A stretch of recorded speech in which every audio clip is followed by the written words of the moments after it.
Good evening, sports fans. My name is Magnitude, and we haven't been doing the GBA podcast for a while. That's because I'm lazy, but now that the season's officially over, the regular season, we have the playoffs coming in, so I want to do a podcast about the playoff stuff, and to announce that for that next season, every week thereafter, I'll be doing a Sports Center type deal. I'm trying to get graphics made for that. Also, if you like this video, that'd be awesome. Shooting for 114,000 likes.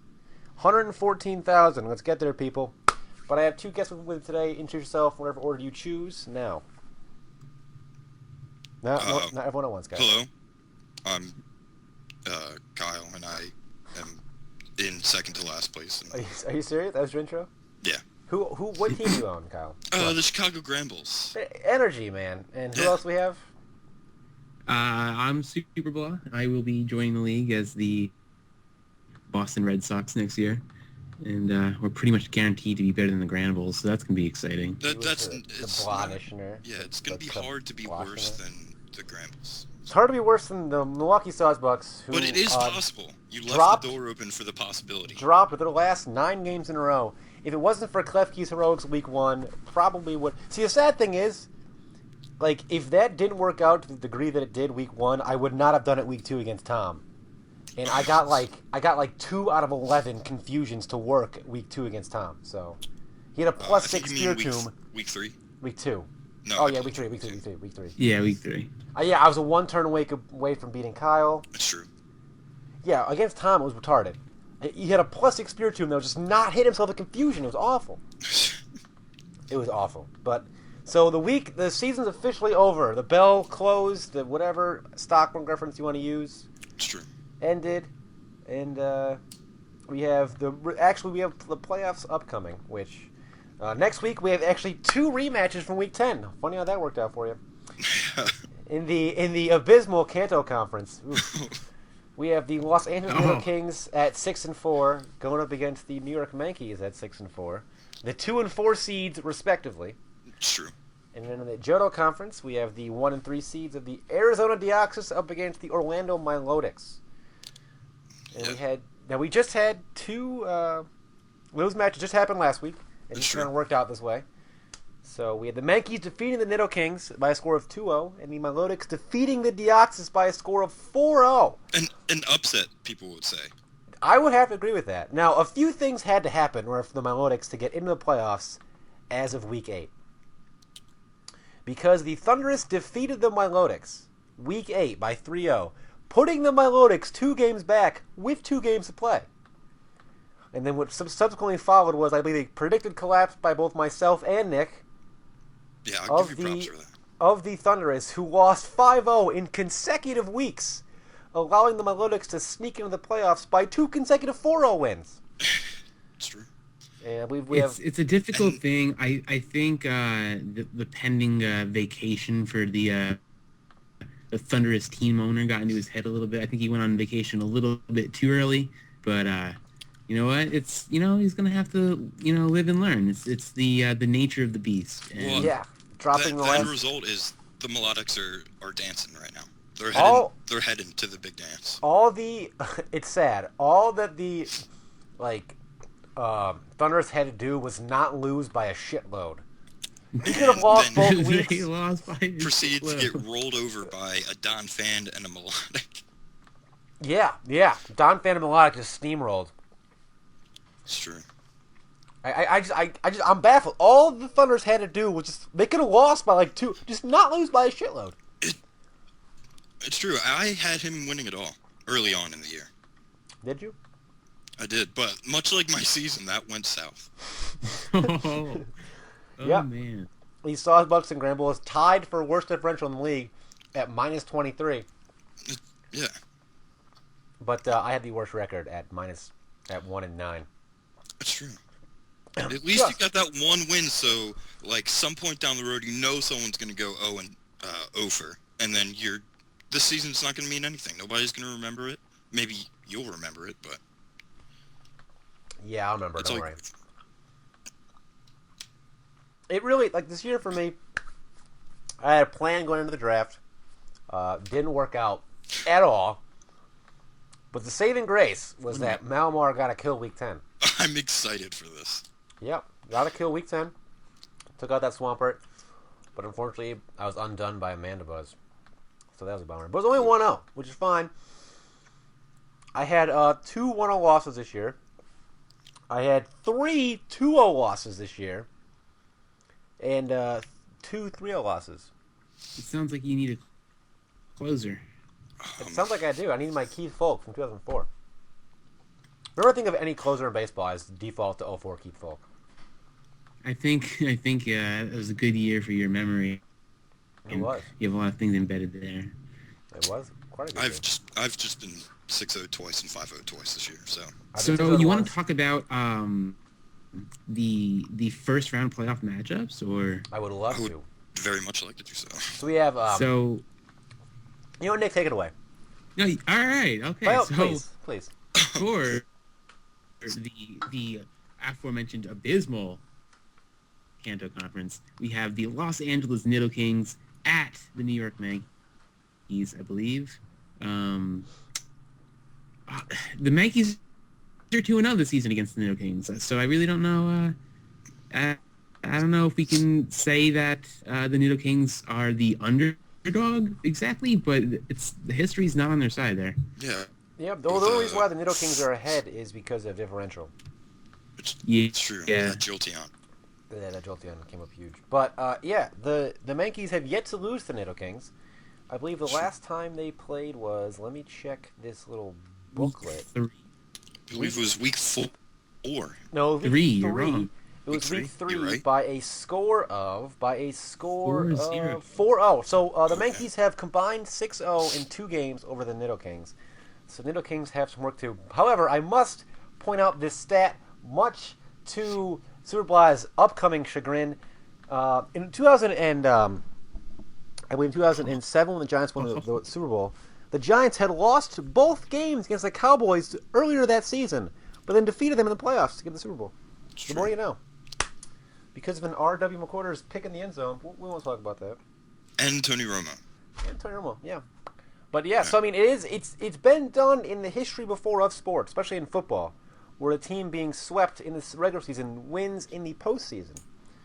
But now we have to kind of wonder if the Mankeys actually have a Tony Romo on their team that will literally drop to his knees and blow the game. So, I mean, let's go ahead and we got the Mankey stat. I mean, he doesn't really have any big, like, overwhelming. He's got Crawdon. It's about like +4. True. He's got that Mega Scissor though, which could. Yeah, but he has like dangerous. He has like nothing that's been overwhelmingly just his best. I think his best Pokemon this year was Crawdon, but he hasn't really had anything that's been overwhelmingly able to hit really hard, as opposed to the Nidokings having the Jolteon with a shitload of kills. And Gardevoir is kind of up there in the plus minus as well, but the Mankeys don't have. They're more of a team kind of team. It's combined efforts. Yeah, and I think that is what has given the Mankeys the edge, is that the fact that they're more of a team, whereas the Nidokings are relying on a few stars that really don't match up well against the Mankeys. I mean, if you look at the Nidokings, pretty much most potent offensive person, which is Jolteon, really is stopped by a few things on the Mankeys. So I think the team synergy is it's been shown to be in the Mankeys' favor. So yeah, especially with that T-Tar that the Mankeys have. Like, no matter what Jolteon can pack hidden power fighting, but knowing Shady and his Assault Vest T-Tar, you get the special defense boost in the sand as well. T-Tar is going to be able to slow down Jolteon, I believe, and just neutralize it completely. Yeah, and because it has to fear the Earthquake, the Jolteon does. Oh, it has to. I'm actually going to do a damage calc real quick, so you guys want to just fill time while I do that damage calc? I'd like to point out that aside from Jolteon and maybe Gardevoir, the Nidokings really don't have much for firepower. For hitting hard. They're definitely a very they're very switch oriented. They rely on getting in safely on a lot of things, and they really rely on forcing switches in order to set up. Staraptor is definitely one thing to look out for that could cause the Mankeys problems. It has close combat, which would devastate Tyranitar, Mamoswine, Obviously, Braylon would die to Brave Bird. So there are definitely threats that the Nidokings have. And you can't ignore the fact that they have Gliscor, Gengar, Empoleon, Gyarados. These are definitely top tier threats that they have to, That's true. I would like to point out that a modest specs Jolteon HP fighting would do 54% at most to an Assault Vest T-Tar. That's... So, yeah, it's enough to maybe 2 a KO, maybe. So, I mean... I don't know if that's a risk that you want to take, though. That's what I'm saying. I don't think you can. I don't think you can run. I don't think he can run specs. Definitely going to be up to a either Gyarados or Staraptor to take down Tyrantrum. Yeah. You mean Tyrantrum? The Thunder Wave could really end up hurting. I was actually looking at Shady. the Nidokings, and I was looking at Tyrantrum, and I think just by a process of elimination, it's easier for the Mankeys also to say, okay, he's probably not going to bring this. Oh, definitely. Whereas the Nidokings have relied on a specific core of things that have been used throughout the season. The Mankeys have used literally everything multiple times and with success. So yeah, you can tell that by just like the spread of just like on the Nidokings team of just how many times things have died and how many kills they've gotten. Like obviously he leans towards Jolteon and Mega Aggron and Gardevoir. Whereas the Mankeys has 2 things with it has 3 things with 7 or more kills. So his offense is just varied, which is I think the key to his victory this week. If he was, I'm picking the Mankeys to win on the record, just because of the fact that it's more team-oriented. He has more things that can do more to the Nidokings, and he's shown that with pure numbers. Pure numbers. I guess we should put out our predictions as well, Nick. Do you want to talk about your prediction first, or do you want me to? I don't think. I think the predictions per se are going to mostly be in the favor of New York. I would just think, just by obvious. I'm just gonna go off the previous matches, and I'm gonna have to give the edge to the Mankeys. It's just hard not to, like seeing as it's hard not to, but that's not to take away from the Nidokings, because at any moment, no, not at all. The Mankeys still have to play their game, and if they make a mistake, then there's too many things on the Nidokings that could actually capitalize from even one turn and turn the game around. I mean, it all could change just off of one turn. Just like one crit could just change the whole form of the game. Yep. So it's hard. So I believe we're all picking the Mankeys to win, just based on pure history. It's true. And, but so I do have another follow-up question for you. If the Nidokings were to win, what Pokemon do you think would be the most important? Like, what is the most important Pokemon the Nidokings need to use, you think, to beat the Mankeys this coming week? I think it's going to be Gyarados. Yeah, without a doubt. Gyarados. Yeah. That's true. It can intimidate Mamoswine and Crawdont. Yeah. It's immune to Earthquakes. The thing is, for though, Jolteon. it can one-hit KO everything on his opponent's team except for Trevenant and Vaporeon. So, but that does Vaporeon have to be be around. burned. Yeah. Like a max defense Vaporeon can just stop Gyarados in his tracks. So we don't know. We might see some teching by the Nidokings. He might want to switch up to Thunder Fang. You never know. He could. He has room for variation. He might not need. He might even go Bite just for Trevenant, specifically for Trevenant. Yeah, I can see that happen. I mean, I say it's all speculation. I don't know what's going through his head right now. He's got a long week to prepare, so it could be anything. Yeah, I think the keys to the game are going to be for the Nidoking is to get Gyarados set up and use a combination of Staraptor and Gengar maybe to take down Tyranitar. And he has to rely on Jolteon. I think Jolteon is the only real solid way to take down Vaporeon. He has to be wary of Gengar though, because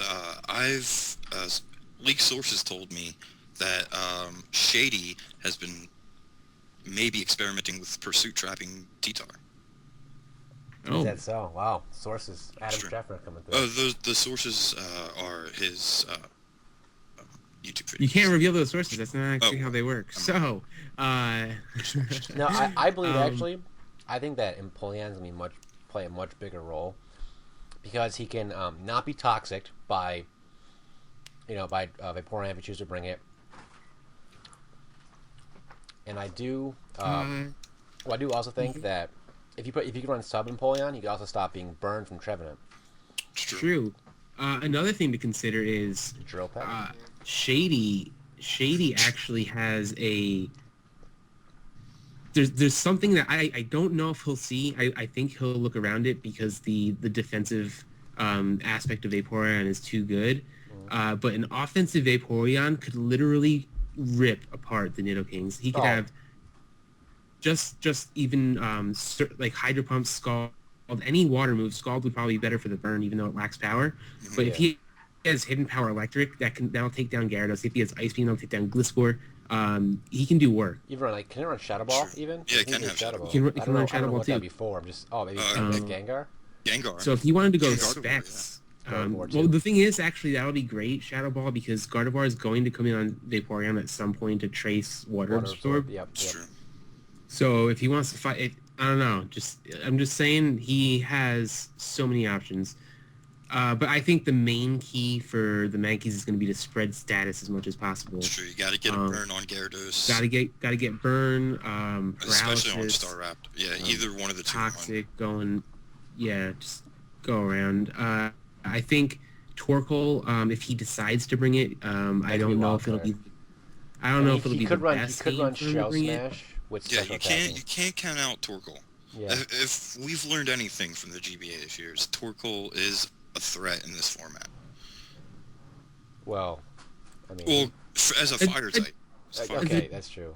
That's true. Yeah. As a But fire type. also he's going to need. He doesn't really need to rely on spinning as much. He doesn't really have. I guess for Noivern, Arcanine takes 25% too. Yeah, but it's not so much of a necessity. He can always Morning Sun off that damage. That's true. Does Noivern get Roost? I don't think so. Noivern. I don't see a reason why you'd ever run that. Yeah, I don't see anyone ever run Roost. Yeah, so I'm not even.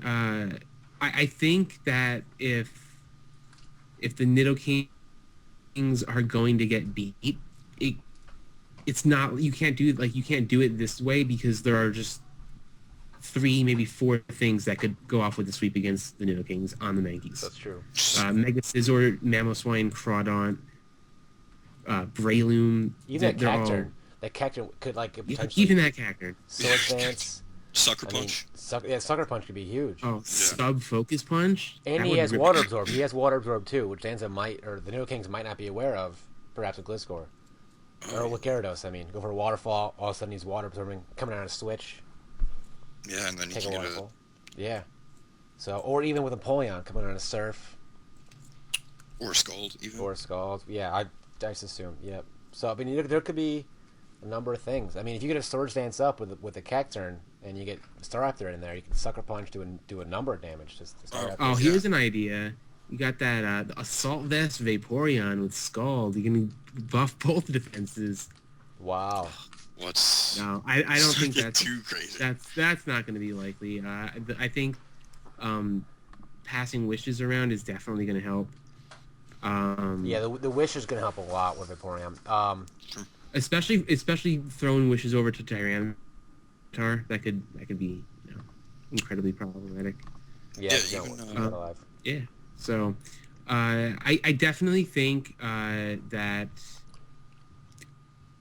priority is going to play a big role. The Mankeys have a lot of priority on the team. They have Arcanine, Breloom, Cacturn, Crawdaunt, Mamoswine, and Mega Scizor. Wow, all have priority. Wow, and to deal with. Yeah. So. Wow, that's a lot. Yeah. So how about that Johto conference? What's going on over there? We have the stronger. The Arizona D-Oxys going up against the Orlando Milotics. Now these two split in the season series. One to Pete. I believe they both won 4-0 opposite each other. I believe. I don't recall correctly, but I think that's what happened. They played week 4. Let's check the week 4 numbers here. Week 4, the Milotics. So they both won. They both beat each other 4-0 over the course of the year. So it's really anybody's game. Yeah, I'd say this is definitely the harder of the two for me to have an opinion on, just because of how close the teams match up. Yeah, which makes for great conversation, I suppose. Sorry, they played week 3 as well. Now in week 3, the Milotics did not bring Mega Charizard Y, and got torn apart by Roserade. But here this past week here, did bring Mega Charizard Y, but the D-Oxys got torn apart by Milotic. So, and another thing to mention is that the D-Oxys did not bring Rotom Heat. So that's true. Which I don't or Heatran. Yeah, we can all agree was a mistake on the Deoxys part. Well, here's something that you don't really see in the battle or on paper. The Deoxys already clinched, so maybe they have some strategy going into this week where they're just like, "Hey, I don't want to reveal He needs to rest his guys. I don't want to reveal my strategies. We'll play for real in the playoffs. We'll give you this week." It's true. That is an angle that I have not. And it gave them a real chance to scout the opposing team because they haven't played in 6 weeks, 7 weeks. So I can almost assure you that either Heatran or Rotom Heat gets brung this by Gubs this week. Well, the battle was already 50 minutes this past week. Yeah, it was just a slugfest, which the Deoxys spent most of the week playing defense. Because of that, Skarmory, the multi-scale Dragonite, the Togekiss, just... Deoxys lost Alakazam very quickly to an expert I feel like use of it. I feel like that's how he uses Alakazam is more of a just get damage on something kind of a poke. I feel like that's how he uses his Alakazam. Yeah, I also think I think there's two or three things. I think Conkeldurr, Skarmory, and Roserade are all things that probably have their sets already made out, and they're probably not going to see too much changing. Yeah. But Togekiss changes every week. Dragonite might not even show up next week. Yeah, the fact that Dragonite has only been brought a few times is surprising, to me at least. Oh, yeah. First round pick, didn't do much with it. Yeah, the first round picks just do not have a good track record. So unlike the other conference, I don't think there's too much to go on in terms of past matches. They've both beaten the crap out of each other silly. It's true. It really depends on who brings what.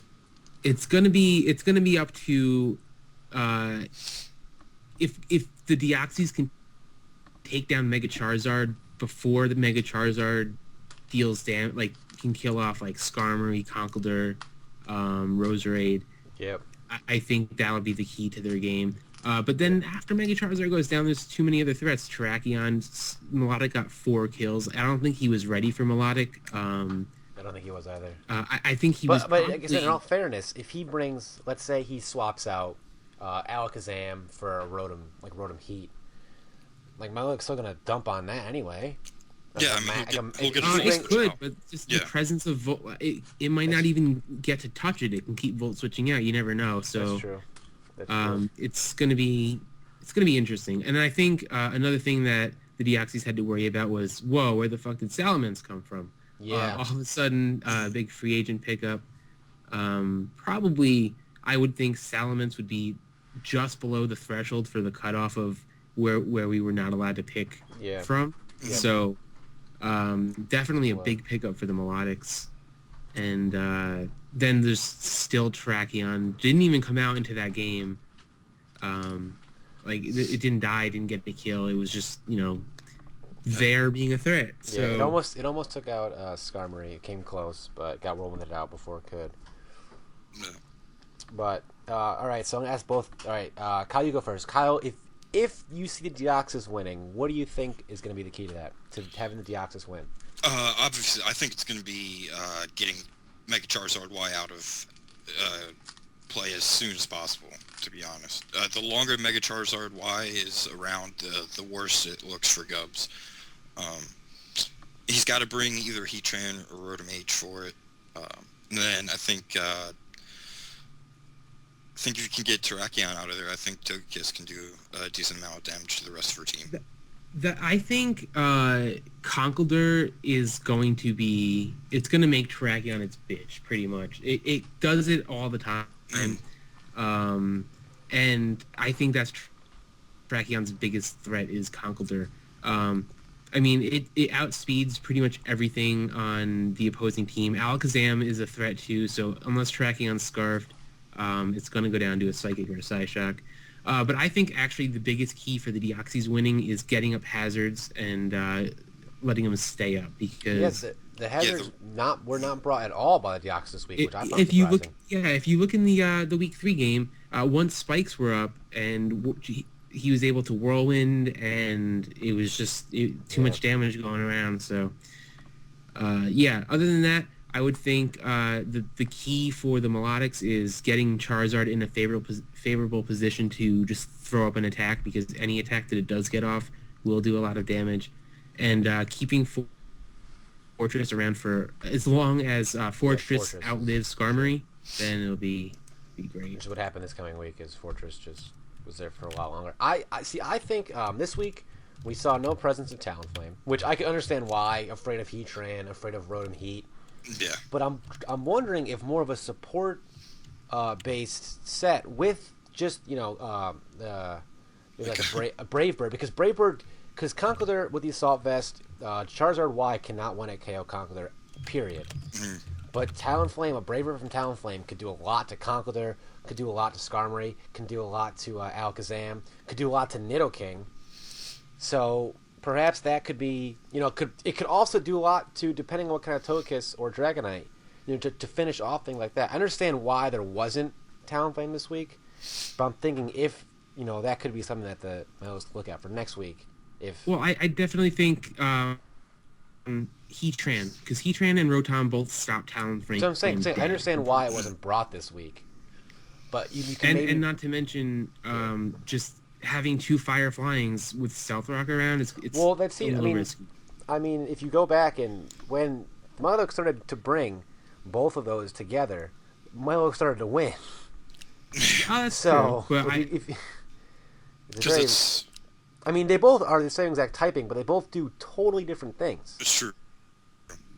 Talonflame's there for the priority flying attacks, and Charizard's there just to pretty much destroy. Yeah, and as long as Fortress is around for the Rapid Spin, and knowing that the D-Oxys does have Defog, also can risk defogging away his own Stealth Rocks.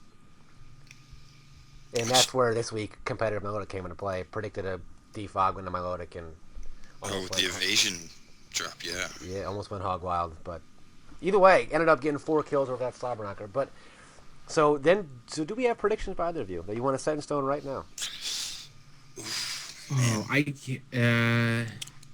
don't even know if I can. I'm putting you on the spot. Call up a winner. I'm gonna go out on a limb and say the Milotics take it in a close match, a very close match. Yeah, I'm gonna go opposite. I'm gonna say D-Oxys, but it's gonna be a 2 or a 1-0. Yeah. I don't think it's gonna be like the past where one team just ends up cleaning house. I'm gonna go with the Milotics in a close match, and only because of what I saw happen this past week, where the D-Oxys were on the defensive almost the entire match. And that's just the style that the D-Oxys are. They're a defensive team, but I just felt like they just don't have enough offense to accurate or adequate, because the Milotic puts a dent in a lot of things. Even while defensive, hits super effective Nidoking, hits super effective Roserade, hits super effective Heatran if he wants to bring it, hits super effective Rotom if he wants to bring it, hits super effective Dragonite, while being ridiculously bulky. Same thing she said about Azumarill. We didn't even mention it, and Azumarill can... That's true. Ran knockoff this past week. Ran knockoff, as you guys saw. Yeah. Yeah. So, I mean... Some interesting stuff. Yeah, without a doubt. Maybe that's why the D-Oxys didn't bring Heatran or Rotom for that, because of Azumarill. Oh, yeah, Azumarill is a big problem. Yeah. Especially with... all the Milotics need is to get rocks up, and in comes Rotom taking 25%. And I don't think the D-Oxys can use defensive Rotom. I feel like they need offensive Rotom, just because everything on that team is defensive. I feel like a scarfed Rotom. Yeah, or even a Specs Rotom. It's got to be probably Specs with Volt Switch, Flamethrower, Overheat, and I guess Trick. Well, it doesn't get flamethrower. It only gets overheat. Oh, is it only overheat? Yeah. Oh, well, that makes a lot of sense then. Mm-hmm. But I just don't like the D-Oxys have defensive pokes, but I don't think that they're built to play stall. Yeah, I think that's the problem. Gubbs' style is very dependent on all of his pokes staying alive. If he loses one, it opens up holes that you can take advantage of. But he's very smart about how he his switches and everything. Oh, yeah, but it's just I just like he's playing. He won 7 in a row, so who am I to knock what he's been doing? But I think in order to beat the Milotics, he's gonna have to go a more offensive route with stuff that he has. Because he has defensive guys, I don't think they can work together to play stall against the Milotics. Just because the Milotics have like let's say he wants to try to bring Skarmory, Gastrodon, Togekiss to just like Mega Charizard Y beats both Skarmory and Gastrodon, beats them both clean. It's true. So like if he brings Rotom or Heatran though, that's true. change. But depending if Okay. Charizard Y has potentially Earthquake on it next week, who knows? Well, I mean, Rotom Heat would still be fine. Well, I don't think he's gonna bring both Heatran and Rotom Heat. Yeah. So depending on which one he brings, it's gonna be. Another thing to take note of is that the D-Oxys Mega Mawile is completely rendered useless against. No, it's Mega Absol. Yeah, he's Mega Absol. You said Mawile. There's an error in the roster list. Says Absol on this list. Yeah, I'm looking at the one I'm looking at. I think you're wrong. Oh no, it was switched in one of the leaks. I think, pretty sure. That's strange. Anyway, regardless, Mega Absol, same thing, just because of the Dark type. And guess what? Magic Bounce, which gonna put rocks back, but yeah, I mean, I don't think it's worth it because Terrakion has Justified, it'll. You can't hit with the Dark potentially he could just set up a sub as well first turn. Yeah, and then that's dangerous. Get a free Sword Stance up and then. Well, I'm just saying because Azumarill resists Sucker Punch, Fortress can take those defensive hits. It's not. That's probably a big reason why he didn't bring it because it just doesn't do much for him. And I guarantee you, absolutely guarantee you, no pun intended, but there won't be even a second thought for. I think Absol is going to be one of those megas in the draft next year that are crap. It's the only thing that's left. All right, I guess I have to take it. And even then, I don't think there are too many fans of it. Yeah, I'm saying it's going to be the Milotics close just because I think that they have the offense to break the D-Oxys, but I guess we'll have to see. That's why predictions are predictions. Yeah, I went 1-9. What the hell do I know about Pokemon? Yeah. Like, does anybody have any other and you stuff? still had more wins than I did. Moral.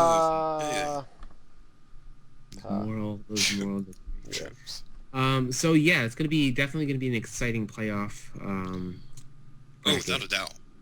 Oh, I am excited. I think they're gonna be all very close matches, and then we'll have to see from there. But yeah, I mean it is the juggernauts of the league. When you look at Terrakion and Mega Charizard Y and Azumarill, that's all on the Milotics team.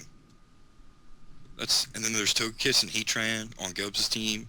Like it's just threats that are left now. It's not like we have the 0-7 Sableye, 0-8. Oh, yeah, it would even be arguably harder if the Thunderous made it in somehow because they have an equally threatening team. They just it's true.